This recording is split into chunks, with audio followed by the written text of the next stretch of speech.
What if I told you that you're being consciously manipulated and you don't even know it? Well, you wouldn't believe it, but it is true. Every time you sit down in front of the TV, there are commercials. Those commercials are designed, propaganda, not only to steal your money, but to steal your mental health. So here are 5 things that you can do to actually beat them at their own game. I'm going to share with you 5 tactics that every time you watch a commercial, these marketers are using to suck the money out of your wallet and suck the joy out of your life. Welcome to Hanging Out with Popsy Guy. And if you've ever been to my house, which maybe 1 or 2 of you have, you know that I live in what's called a commercial-free zone. Now, I'm the type of man that I think every man is. We sit in front of the TV with the clicker ready to change the channel. If something doesn't interest us, we're going to change that channel so quick that your head's going to spin. Welcome to the CFZ at Popsy Guy's house, because I hate commercials. And the reason I dislike commercials is because they're trying to manipulate me, and I'm not going to let them. I'm not going to play the game. But there are 5 propaganda tactics and psychology, psyops, that these marketers do that subtly you don't even know what's happening to you. You may not even watch the commercial and think it's not bothering me, but if it's running in the background and you're sitting on the couch and you're flipping through Facebook and you're pretending not to listen to the television, not only are you getting it through the television, you're getting it through your social media feed, whether it's Facebook, Twitter, YouTube, it doesn't matter. So let me just share with you, I did a little bit of research because it's been on my mind. It's just a subject that we are in control. We are lucky as Americans living in the 21st century that we have a little clicker in our hand and we can turn that channel and not be subject to what it is that's happening to us on purpose, intentionally trying to get us to do things that we wouldn't do otherwise. But man, it looks good on TV. So here's the first one. It's an emotional appeal. We all get that, right? The marketers are trying to appeal to our emotions. Happy emotions, sad emotions, guilt emotions. I'll give you an example of an emotion that gets me every single time. Is the American Society for the Prevention of Cruelty to Animals, the ASPCA. Just picture that doggy. That doggy's in the cage, and all of a sudden, he turns his head and he looks at the camera with those big brown eyes. My heart melts. I'm like, okay, click. Because just for $19.99 a month, I can make that dog's life so much better. Yeah, I'd like to do that, but if I really wanted to do that locally, I can go down to the animal shelter here in the town that I'm in, and I know they're running a promotion for free adoptions till May 15th.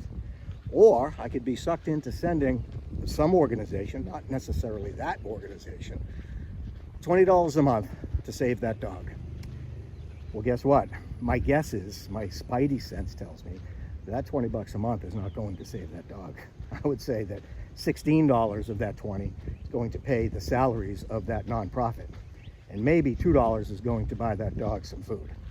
So don't get sucked in, because that's what it is designed to do. Put the big, sad doggy eyes in front of you, and who can resist the sad eyes of a doggy living in a cage in the winter? So emotionally, they're trying to manipulate you. Don't let them do it. If you need a dog, if you want to go, there are plenty of animals that need your help. Go to your local shelter. Help them out first. So that's the first one. That's just my example of basically an emotional appeal. The second one, I think you're all very familiar with this, is scarcity and urgency. I don't know if you've ever watched the Home Shopping Network or some equivalent to that, QVC. And they're breathlessly selling you whatever it is that they have. And in the corner, there's a clock. And the clock is running down. Because if you don't act now, you're not going to get it at this unbelievable price of $32.50 over 5 easy payments. But the clock is running down. You better hurry up. There's somebody else in Peoria, Illinois, someplace, that just all of a sudden pushed the button and took the last one because you were too slow. Scarcity and urgency. Hey, listen, if you weren't going to buy it, don't let the clock run down and all of a sudden make you buy something that you really probably didn't want, but you didn't want to lose to the clock. That's one I love. And you see that so often. My Pillow guy does the same thing. I love Mike, but he does the same thing. He screams and yells that you better get these now before we sell out, and that slow boat from China is not going to get here in time for you to get your outdoor slippers. You better get them now, is what he's saying. Third one, we call social proof. Now this one, I think this is kind of interesting, is that as we get older, and most of us a little bit older, we see some of our favorite actors from days gone by selling us, let's say, hearing aids, Joe Namath, or reverse mortgages, Tom Selleck. But, you know, we like those guys because they bring back memories of things that we find nostalgic, and we trust them for the things that they did, whether on the TV screen or the football field. But they're social proof that they too are just as human as us, that they need hearing aids or they need a reverse mortgage so that they can live with dignity in their older years. But that is pure manipulation, because you and I both know that, yeah, Joe Namath might be a little bit older and need hearing aids, but he didn't buy them for himself. And Tom Selleck, are you kidding me? You think Tom Selleck needs a reverse mortgage? Anyway, it's not the product, it's the person.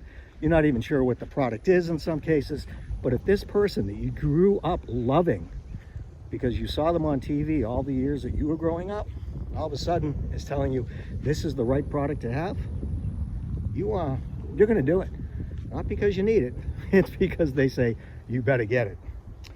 Oh, the other one is, this is number 4. They call it idealized imagery and lifestyle.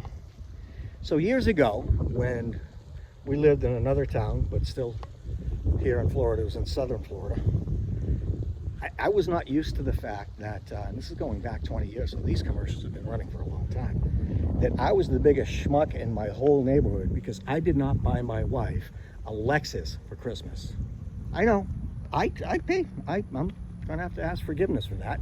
I didn't get her an RX 350 with a big red bow and put it in the driveway. But every time I watched a commercial, there it was during Christmas time. Some poor guy bringing his wife out, her eyes were covered, and she's stepping out in her nice robe. The snow is absolutely perfectly manicured. Matter of fact, there was no snow on the driveway. It was just on the lawn, a little bit on the bushes, a little bit on the roof. And there's this beautiful Lexus with a red bow on it. Man, did I feel guilty that I hadn't done that for my wife. But that's an idealized image. Come on, people. Do you know? Please comment. Please let me know. I'd love to have the anecdotal evidence that somebody you know actually purchased a Lexus during the season to remember, the Lexus to remember season, and put a red bow on it and surprised your wife. Actually, Saturday Night Live did a skit on that not long ago where they were making fun of that very commercial. And this guy brings his wife out, her eyes are covered up, and all of a sudden she opens her eyes and he says, "Here it is, honey." And she says, "What the beep did you do?" And he's like, "I bought you a Lexus for Christmas." And she says, "Are you out of your beep and mind? You never talked to me about this?" So much for the idealized image of that commercial. And lastly, it's just, this one is just repetition. And I know that if you've been in business in your prior life, or you're in business now, and all the marketing gurus say the same thing, it takes 7 impressions before somebody even remembers what it is that you're talking about or what you're trying to sell. So at some point, if you're sitting on the couch and you don't click through these commercials to find something else, you're going to hear the same one over and over again, and it's going to be burned into your mind. And finally, you might, I hope you don't, you might just give in and say, "All right, fine, I'll buy it." I don't even have an example for that. But it's just another way that marketers, especially those on TV, that pump out these unrealistic commercials, will tell us it's time to take action. So I just want to share that with you because I'm happy to release the CFZ idea to you, so that if you're somebody that knows that you're being manipulated and all of a sudden you start thinking, "I can resist," ask yourself a couple of questions. Would I buy this if I really didn't even need it? Or if I know I don't need it, why would I buy it? Do I have the money to buy it? And that's why, like on QVC or the Home Shopping Network, it's 5 easy payments, which leads me to, did you know that there are financing companies that would allow you to buy your fast food on an easy payment system with no interest? For example, if you want to order from fast food restaurant, have it delivered to your door, it's a $35, $40 order. If you use a certain app, one of them's called Klarna, that you can apply for paying that, or your even your groceries, over 5 easy payments, no interest. And it's not reported on your credit report if in fact you don't pay on time. That's all going to change, and that's a discussion for a different day. Right now our economy is just, as I mentioned in a previous video, debt fueled, and people are falling for it. And the reason is they're watching too much TV. Not so much watching TV, but letting the commercials kind of seep into their mind, and they're being influenced by things that they don't even know they're being influenced by. And before I wrap it up, I do love Super Bowl commercials. Generally, I think over the past couple of years, they've been kind of weak. You know, if you've anything like me, you've been to a number of Super Bowl parties over the years, and the most fun is watching the commercials, not the halftime show. Those are getting worse and worse every year. Oh my word. But the commercials. My favorite one is the Budweiser one, where they use the horses to play football and kick point afters. I don't know how they do that, but I love horses. I don't have enough money to buy a horse, and if you're trying to sell me one, it's not going to work. Well, listen, thank you very much for hanging out with Popsy Guy. I encourage you to subscribe to help the channel grow. Click the like button and activate the notifications so you don't miss the next video. Please comment and let me know what you think.